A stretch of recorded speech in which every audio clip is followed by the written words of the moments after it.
Lambutan mo, sir. Lambutan mo. Ganito natin.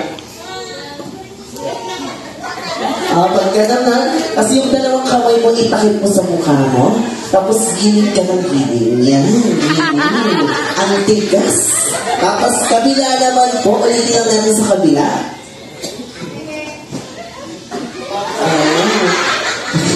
Parang iba na to. Tapos ulitin lang natin ang dalawang beses.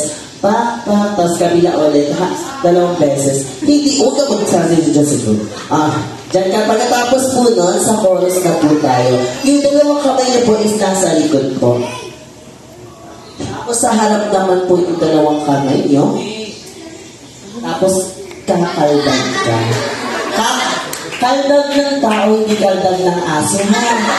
Okay. Sabayan mo na lang ako. Dito ka sa gitna. Sabayan mo na lang ako.